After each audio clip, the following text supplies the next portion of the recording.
about this, and they don't support law enforcement enough to fight this. What is going on in Boston right now could happen anywhere in this country, it could happen anywhere in this state.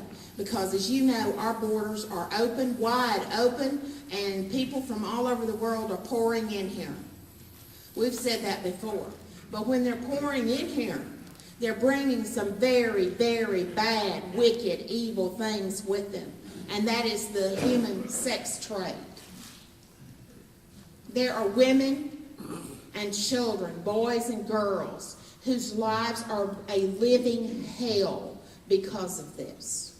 And too many people in places of authority who will do something about it and know about it simply won't. And you have to ask the question, why? So Missy Zivney is our speaker today. She's the Assistant Director of Refuge of Light Ministry. She's a courageous woman in a mission to fight the growing problem of human trafficking and to save its victims.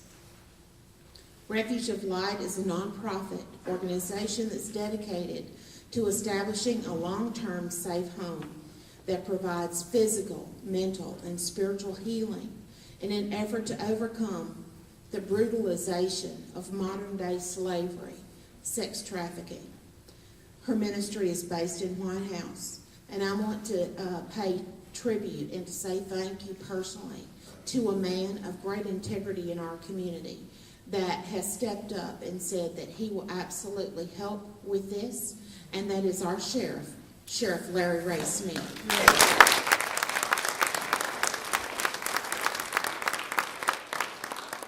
Missy and my good friend Jacqueline Good over here, and Julie Rigsby, who has another ministry that works to try to save people from human trafficking, women and young women and girls from human trafficking.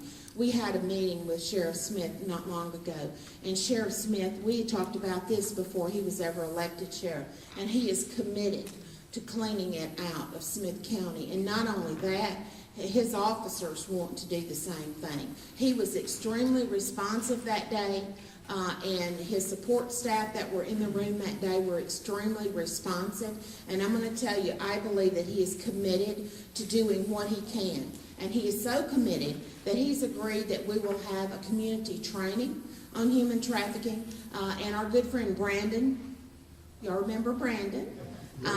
Brandon, that is with Breitbart.com, will be coming back up here, and he's going to be helping. And also, I talked with April Sykes with the District Attorney's Office, and April and Matt Bingham are both committed to working on this and having a community training on it, specialized training for law enforcement, all agencies coming together to fight this scourge in Smith County. So I want you all to welcome Missy. Missy, you can come on up, and please turn off your cell phones.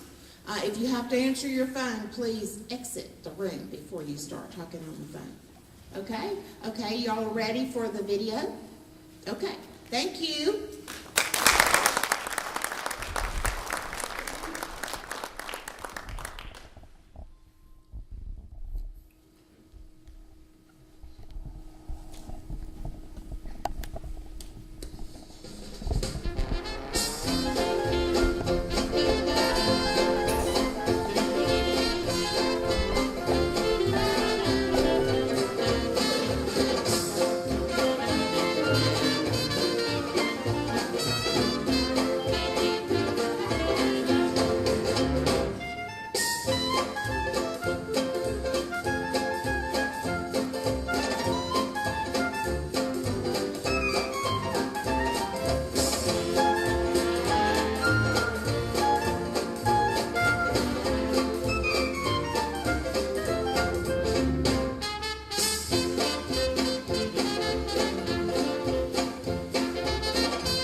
no more. We'll see Jesus face to face. There will be a day with no more tears, no more pain, no more fear. There will be a day when the burdens of this place will be no more. We'll see Jesus face to face. There will be a day. You wipe away the tears. You wipe away the tears. You wipe away the tears. There will be a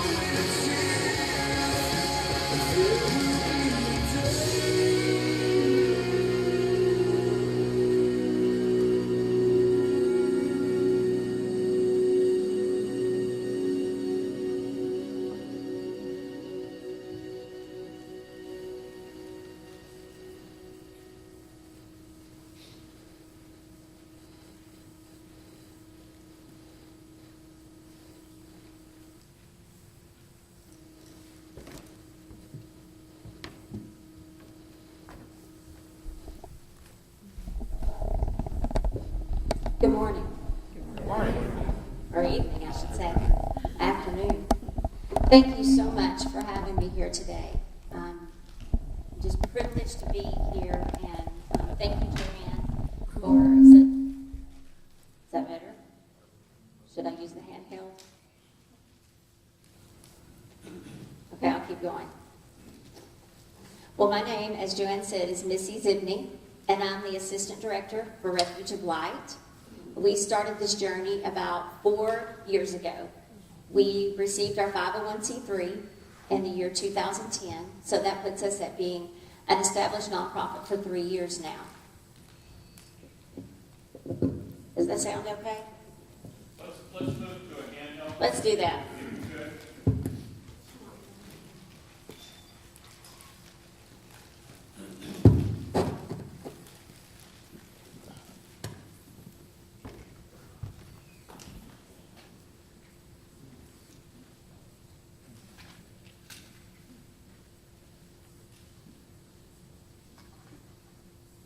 Is that better? Yep. Okay. Yes, the acoustic's much better. Refuge of Light is a faith-based 501c3.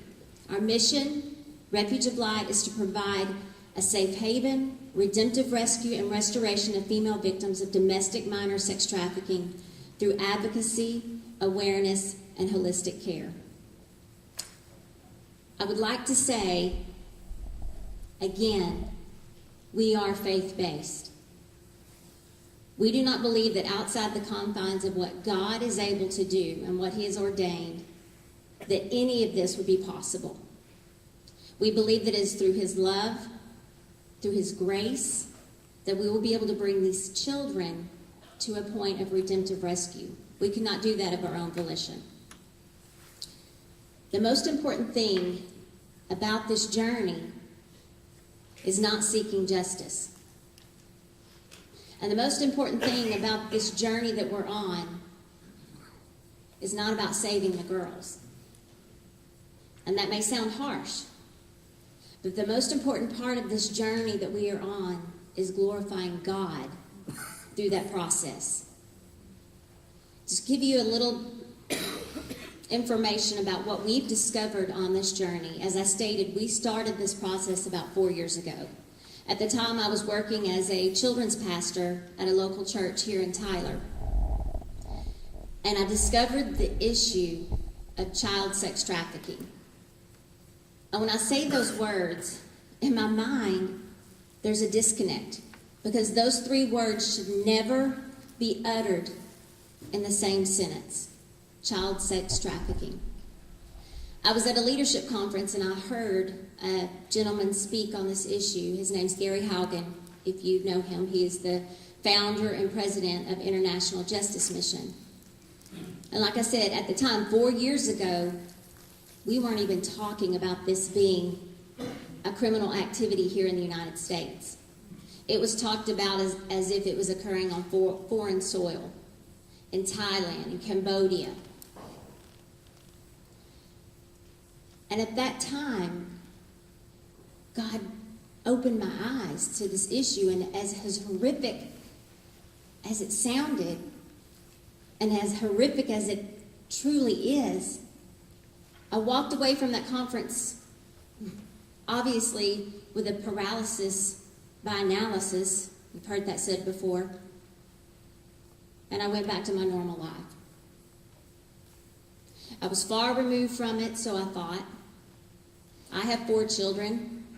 It was devastating to hear those facts while I was there, but I walked away from that conference not knowing at all what I was supposed to do with that information. Through a series of events in that next year, it was 2009, God hit me with that issue 2 more times. Had the opportunity to go to a viewing of a documentary put on by a well-known musician here in Tyler, and it was about trafficking, labor trafficking and sex trafficking. And I, again, questioned, God, I don't know what you want me to do with this. Yet again, later that year, I went to a concert and was able to hear a local group here from Tyler, For the Silent, that Joanne mentioned, speak about the issue of child sex trafficking. At the time, their initiatives were on the ground in Cambodia. Yet again, I was devastated. I didn't know what the Lord wanted us to do with that. But He wanted me to do something about that.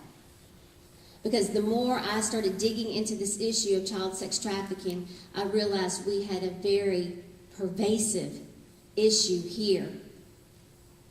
Not only in the United States, but in Texas and here in Smith County. A wonderful resource where I've gotten a lot of information and been able to glean even further statistics and stories is this book called Renting Lacey. It was written by Linda Smith. She's a U.S. representative. Years ago, she founded an organization, Shared Hope International. They're world-renowned now. This book depicts the stories of children here in the United States that have been targeted by this criminal activity. She kind of came through this realization, this process, much like I did. She went on a mission trip to India years and years ago, and she saw that these children were just there for the taking. Overseas, it's very open, it's very much in your face.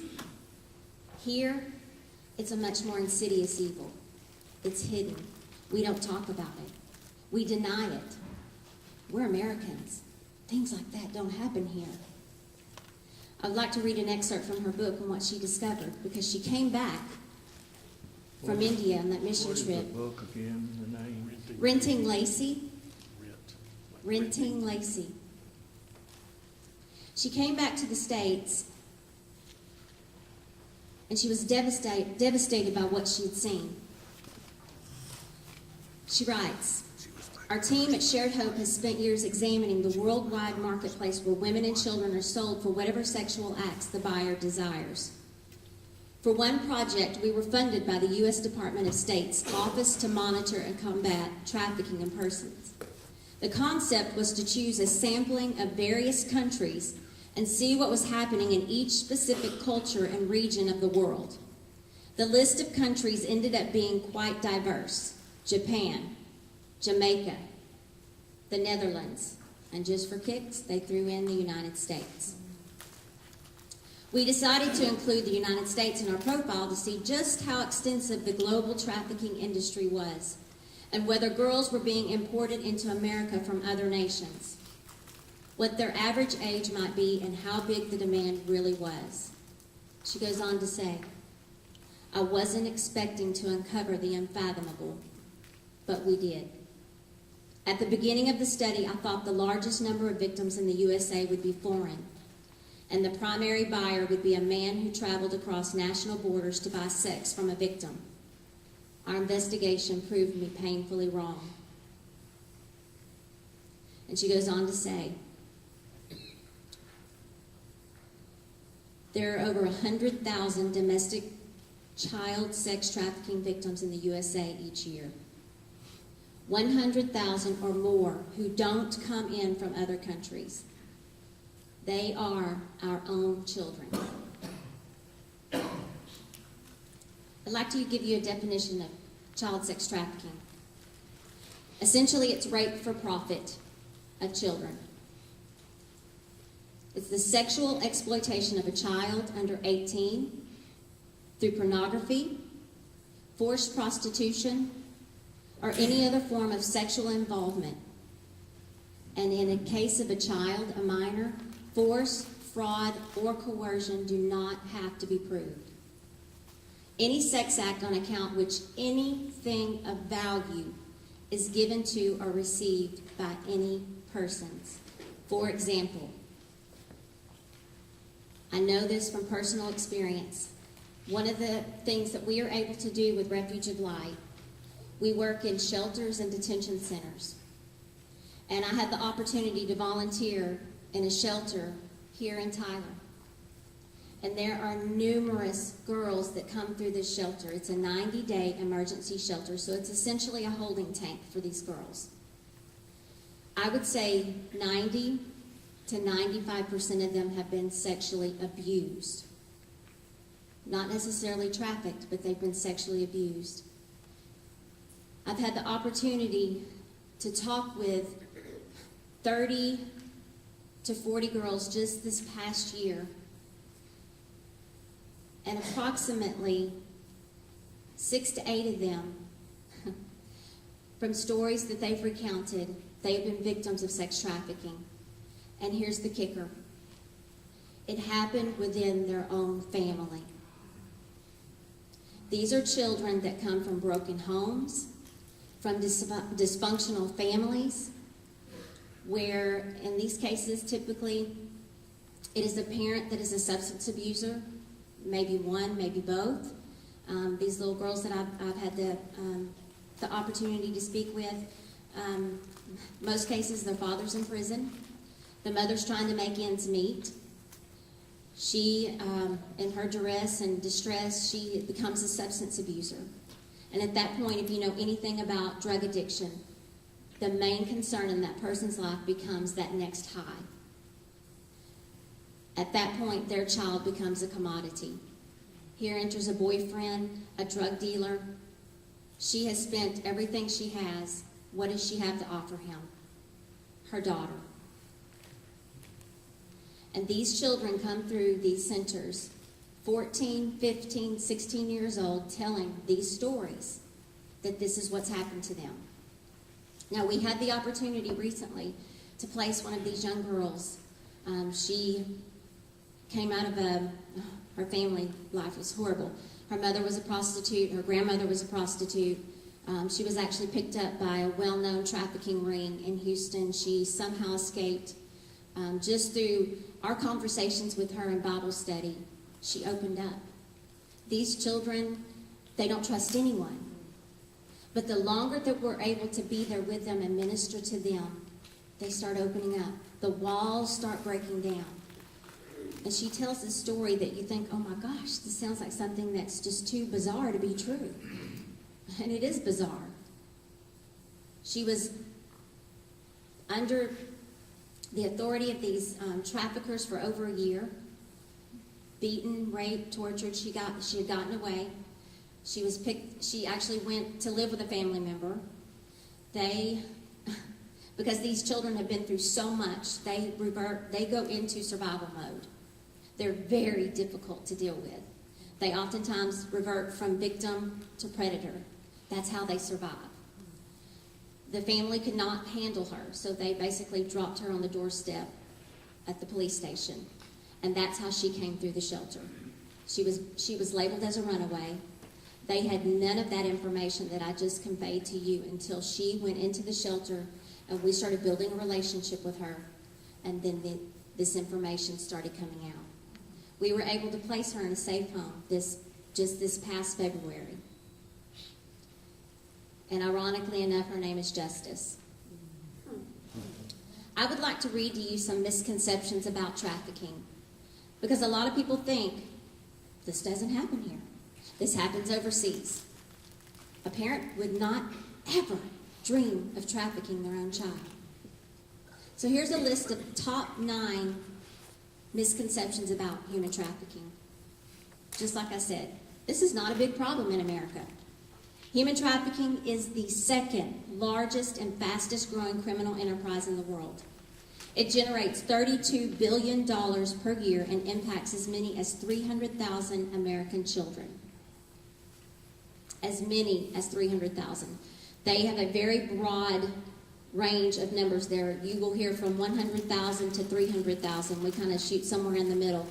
Because honestly, in the past 10 years, we haven't been looking. A direct parallel to these numbers. These are children that are picked up off the streets. These are children that come out of dysfunctional families. These are our most at-risk children. The most at-risk children that we have right now in America are our children that come through the foster care system. You want to guess how many children are in our foster care system in America? 500,000. And if those children, typically young girls, by the time they're 12 or 13 years old, haven't been adopted, what are the odds that they are going to be adopted? Pretty slim. And these are the girls that we see coming through detention centers, through shelters. Second biggest misconception, that human trafficking is a big city problem. Any city that has at-risk kids, runaway youth, drug abuse, child abuse, and pornography has domestic minor sex trafficking. In fact, big cities that are the most successful at combating the commercial sex industry effectively drive them out of the big cities and into smaller cities, like Tyler. 3, victims can get out if they want out. This one galls me. These are kids. They are no match for a pimp or a trafficker.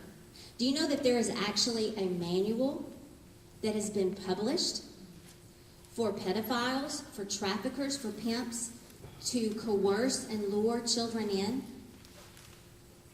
They know their business. This is a very lucrative business. They know how to run the game. These girls are no match for them. But I'll hear people say, you know what? They chose that life. They chose that life. Victims often don't even understand that what is happening to them is against the law, and the severity of the abuse often creates a trauma bond with abusers, making self-identification and self-rescue unlikely. Here's the crazy thing. When we have the opportunity to talk to these girls in the shelter, they think their lives are normal.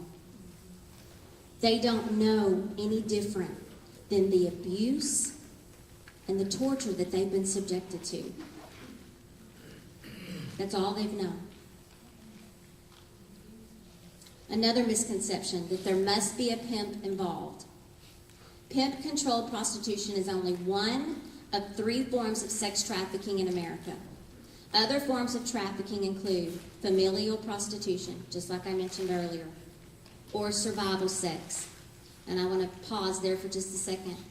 I had another little girl that I had an encounter with this past year in the shelter, and she was living on the streets before she had come to the shelter. A beautiful, beautiful girl. She started telling her story. She had been living on the streets, homeless, don't know where dad is, in prison somewhere. They were living in a homeless tent community in Fort Worth. She was selling herself to other men to buy drugs for her mom and to buy food for the other individuals that were living in that tent community with her. And yet we're going to blame her because she was providing survival sex to men that were willing to buy her. Maybe even women that were willing to buy her. I wrote a little story about her, and I'd like to read it to you. This was the first night that I met her. It's called Tess's Story. The first night I met Tess, she was reading a book. An avid reader, she pored over the latest bestseller. I struck up a conversation with her. Nothing unusual stood out about Tess except that I caught a glimpse of a tattoo on her arm. A young girl with a tattoo meant trouble. I asked her about it. She didn't want to divulge any information other than it had been given to her by her boyfriend's uncle. She became visibly uncomfortable, shifting her eyes and talking about the book again. Visiting that world was too painful. It was much easier filling her mind with the stories in her book than reliving the nightmare. The next time I saw Tess, she readily spoke to me. I've had everything done to me except murder. She even took her Bible and she turned to 2 Corinthians chapter 4 and she read a few verses. Verse 8, we are hard pressed on every side but not crushed, perplexed but not in despair, persecuted but not abandoned, struck down but not destroyed. I sat beside her in bewilderment. She didn't look like a girl that had been ravaged by the hungry lusts of society, but her scars ran much deeper than my eyes could see. Locked inside her were the memories of a 15-year-old forgotten by the mother that sold her as a commodity to feed her drug habit. Tessa's childhood was traded for a life on the streets where traffickers and buyers promised her love and safety. She says, I never really believed it when they said they wanted to take care of me or that they loved me. I just wanted to believe it. She recounted the moment her life was spared. Several men had taken her to a secluded area with the intent of drugging her and doing things to her that I couldn't even fathom. The police came and the men scattered, leaving her with the needles and the drugs. She was arrested for possession of drugs and put in a detention center. How does the victim become the criminal? I was angry. She was grateful. Her arrest meant safety. How do we justify these actions? Tess believes that she brought all of this upon herself. She doesn't have anyone fighting for her. She lives in survival mode. This is where most of our young victims find themselves, living on the streets, being shuffled from detention center to foster care and back into the vicious cycle of child sex trafficking. Meeting Tess has dispelled the perception of street kid by outward appearance. She captures a beauty that clothes itself in assumed innocence, but that innocence has long since been stolen. Tess asked me if it's possible to stop cycles of addiction. She wants freedom from this life, a life forced upon her by a mother's addiction to drugs and the lustful addictions of men and women, and in return a life that promises a hope and a future for her. That's what these kids look like. And they deserve our attention. They deserve our care. Because they matter not only to us, but they matter to God. And we should be standing in the gap for them.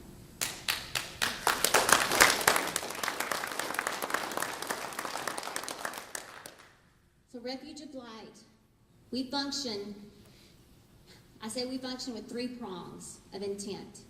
One is awareness. That's what we're doing here today. Advocacy is the second. That's going into the shelters and the centers. That's talking to these children, hearing their stories, conveying that message to law enforcement. Because even though that situation has occurred, we still can go back and help these children. The third is holistic care. We are in the process of building a safe home for these kids. Right now, there is one home in the state of Texas. One. And it's in Houston. It's called Freedom Place. And we've had girls referred there. We know that we need to provide much more for these children than just that one home. Statistics show us there's somewhere in the range of 100,000 kids that need this type of care. And that's what we're wanting to do. I actually received wonderful news yesterday. We have been on this trajectory trying to get our phase 1 plans finished for the construction of our home. We heard back from our architect yesterday. We have completed phase 1. We have raised the money to start this project. So we will be having a groundbreaking ceremony May the 3rd. We will start the process of building this home, hopefully to get it completed by the end of 2013. And once we have the home available, we will be able to provide accommodations for 6 to 14 girls. Now, we know that it would be mass chaos if we decided to place 14 girls in this home immediately. We will start out small. But the things that we will be able to provide for these girls once they come to the home, obviously their most basic needs, food, clothing, shelter.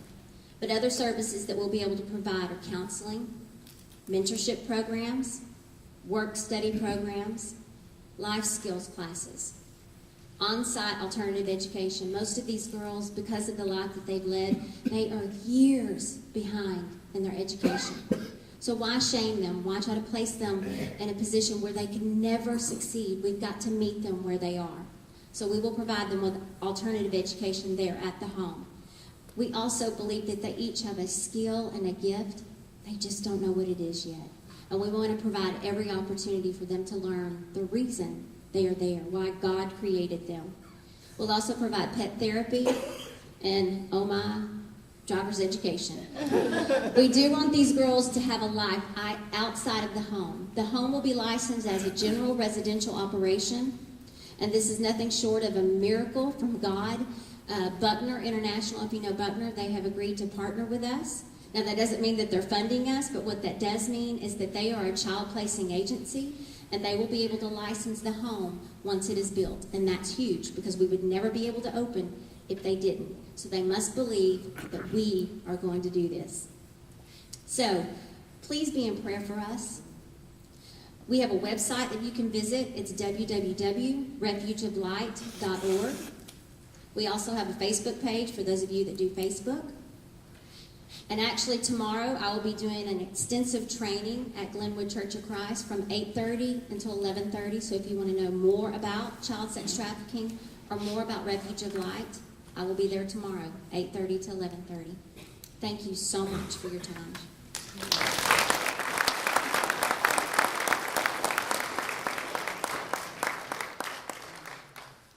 think Patty has some questions. Oh, I should have said, holding it up. Do y'all have any questions? Becky's got one. Yes, I would love to answer questions. Oh.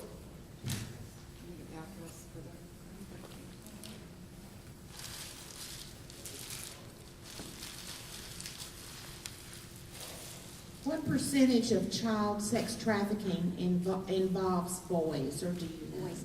It is a very low percentage, and I say that, and I don't want to answer anything that I don't know absolutely certain. But we know of the percentage of individuals that are trafficked, that 80% of them are women, and that 50% of them are children. They don't break it down in between boys and girls.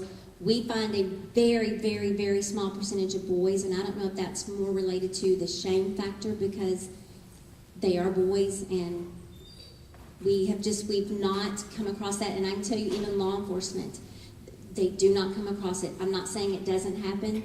It's just you do not run across it very much. The second part of the question, you said there are only 300 beds available. Is that just in Texas? That is across the United States. And I'm going to say this, folks, this is not the responsibility of government to take care of this. Folks, this is something that our churches and our communities should be taking care of. What are we waiting for? We need to do everything we can to support what Missy is doing in Smith County. What is the address for the groundbreaking on May 3rd? Can anyone attend? The groundbreaking will not be on this site for good reason. We do not disclose the exact location because there is a lot of danger involved around these girls. We never know if a pimp or trafficker may return back, and so we don't disclose the location. We have recently opened a resale shop in Palestine. We had hoped to open one here in Tyler, but God did not foresee for that to happen first, so the resale shop has been opened in Palestine. It's on 202 West Oak. It's called the Boutique Tree. We will have a ribbon cutting that day and a grand opening for the store, and we will also do the groundbreaking there at the store. That's in Palestine, 202 West Oak. What about in Tyler? Is sex trafficking a problem in Tyler? I should let our sheriff answer that question. We do have problems with sex trafficking in Tyler. We have another team for the silent. They were not able to be here today. They do a lot of surveillance. They do a lot of Facebook, online surveillance. There are kids that are being advertised from Bullard, from Tyler, from Jacksonville, you name it, in East Texas. But they come on there and they pose as being older than what they really are. Oftentimes they don't show their face.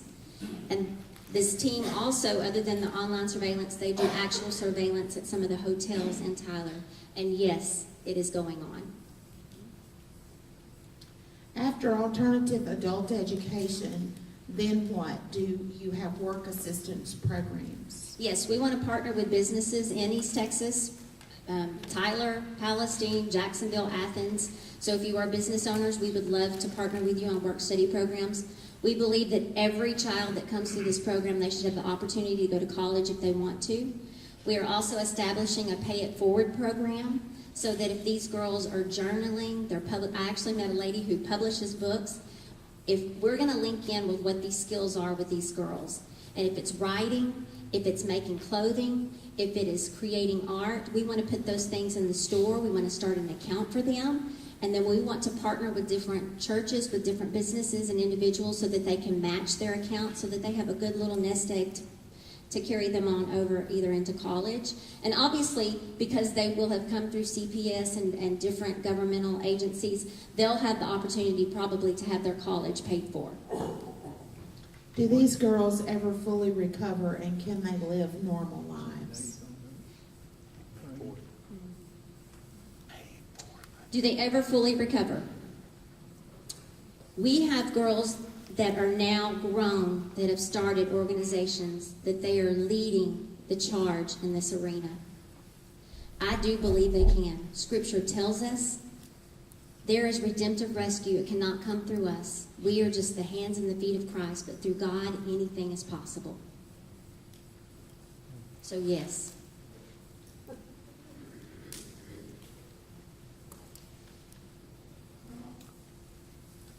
I can't read your, okay. Do we not see boys, let me rephrase it.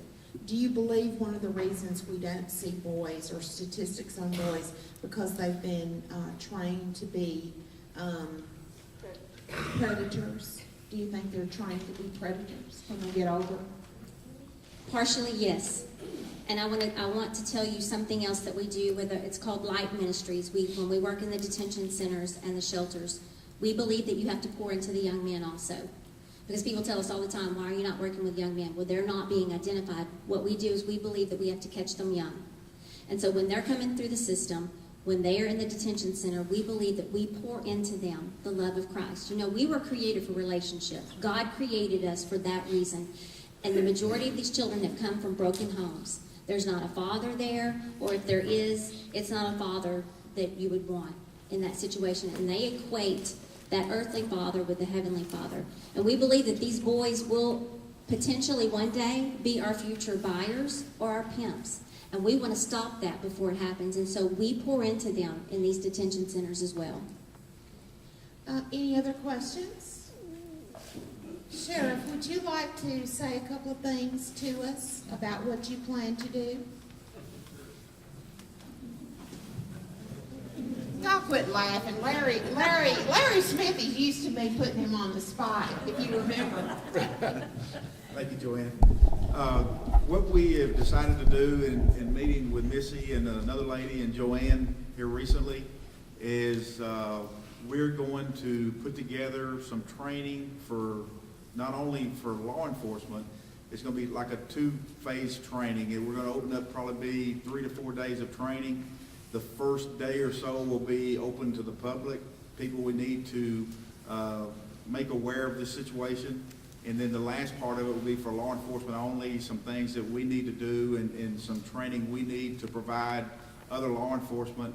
I've already gotten in touch with Homeland Security. We're already running some operations here in East Texas that have to do specifically with this.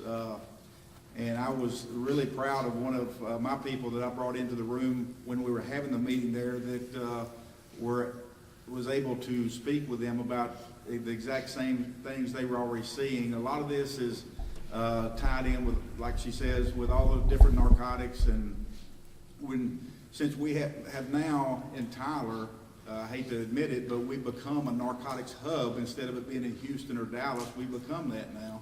And we've got to live with it, but that is one of the things right in the center of what's causing this. So We have to have an aggressive law enforcement front on the narcotics law enforcement, and we also are going to increase our numbers here in our narcotics division. But the main thing, as Missy says, is the education of the public. But we have some places here in Tyler, Texas, and Smith County that need and deserve attention, and that's what we anticipate doing. Thank you, Sheriff.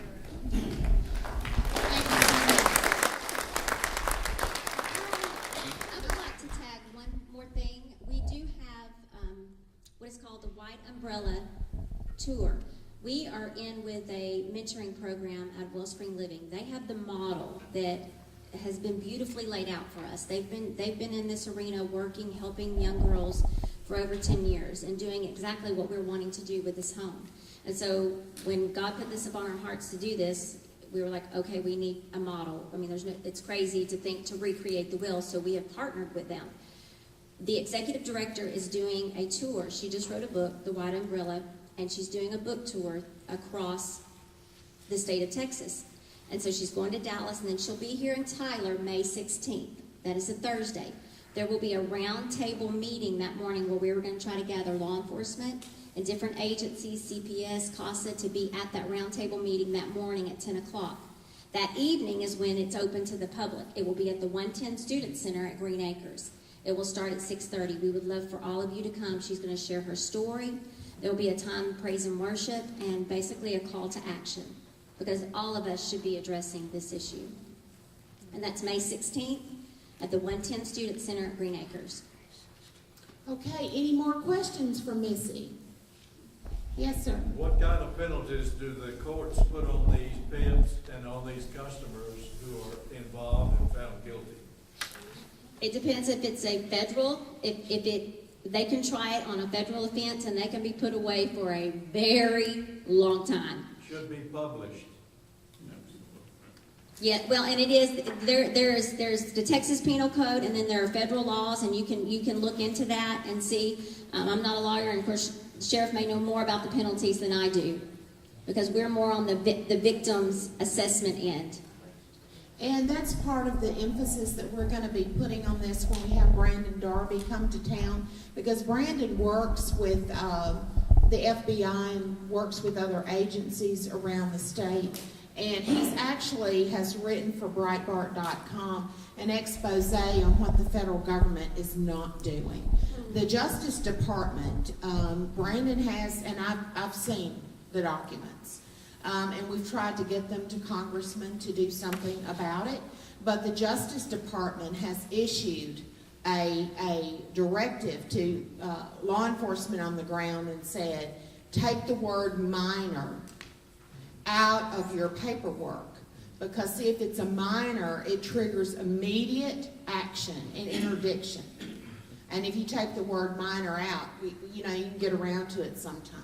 And you can look up that story. If I can remember, I'll try to get it and put it out through Grassroots for you all. But it's an evil and wicked thing when we have people in high places that don't care about what's going on with these human beings, with these children, with these young girls. And it's just absolutely wrong. So I'm going to tell you what I want you to do. Our numbers are down today because people are already going on vacations and all that good fun stuff that some of y'all do. But I will tell you that when we have Brandon Darby come back, Brandon is known nationally. And Brandon will come speak to us, and he will not charge us anything. He is a great friend of mine. And I love him very much, because if you remember Brandon's story, he came from the far, far, far, far radical left. And he met the Lord Jesus Christ. And his life changed forever. And he said he would spend the rest of his life trying to set right and undo some of the horrible things that he did, and to do everything he could to destroy the radical left. So one of his things that he works on is the human trafficking issue, and he's got a friend, Dottie Laster, who runs a shelter in Houston, and Dottie is a force of nature herself. Dottie's gonna come up here and she wants to join with Missy and Julie and our law enforcement to put on a program for our community. What I'm asking you to do is when we tell you when we're gonna have that, you need to make sure you bring 2 or 3 people with you. And you need to say, if y'all don't wanna think about politics, if that's just too icky for you, and you just can't handle it, you can't handle the hand-to-hand combat that it takes sometimes to hold elected officials accountable, if you can't handle that, could you please come hear about ministries that are trying to save these creatures that God put here for a purpose? And then on the law enforcement side, to support law enforcement, to punish the evildoers, because that's the role of government, is to punish evildoers. I want you all to be committed to praying for Missy, and I'll hope to have Julie here someday because her story is amazing, the way she goes and does interdiction with these girls. It is very dangerous, but she feels called to do it, and she simply is going to do it because she knows God's called her to do it. So I want you to pray for Larry Smith, for our sheriff, and for our law enforcement. Law enforcement is faced with rising challenges every single day. You live in a very dangerous world, and they face some incredible challenges every day. Please do that. Ann? Missy, I just wanted to ask you one more question. Do you ever, do the schools invite you to speak like to their young women? And do you have outreach in that way? We've actually had a meeting recently with Marty Barbieri. She's the guidance counselor over TISD. And we're doing a training with the counselors there this summer. And that's kind of been our kind of the forefront of what we've tried to establish and do. Now, Kenny and Julie with For the Silent, they've been called to work more actively with the students, and so they're trying to get their foot in the door to do trainings there. And so that is actually on the agenda to start happening. Yes. One thing about that, I've talked to a board member, Tyler ISD, and we have not been able to get into the Tyler ISD superintendent. So if anyone has connections there, we would appreciate it, because Julie and Kenny are trying to get in and talk to the girls. It takes 1 hour a year to tell these girls what these guys are looking for, and all the education there, but we're not able to get in right now for some reason, and I don't know. So anyway, if you can help us with that. Also, one other thing, and there's so many churches here, if you could go back and pray about going and talking to your pastors, your elders, about your Missy, Julie coming in and talking to your church, encouraging your members to get involved in this, and financially, we would really appreciate that. What about if we could get you an appointment to come to Lindell, would you come there? Absolutely. If someone gives me a venue, I'll speak. Well, perhaps after May the 11th, Tyler ISD might be more interested in listening. Because I have to tell you, somebody that is approached about this topic and they don't open their doors wide open for Missy to come in and do what she can to help save these girls. I don't know I don't know what you could be thinking. I just don't understand it. So let me get off my soapbox.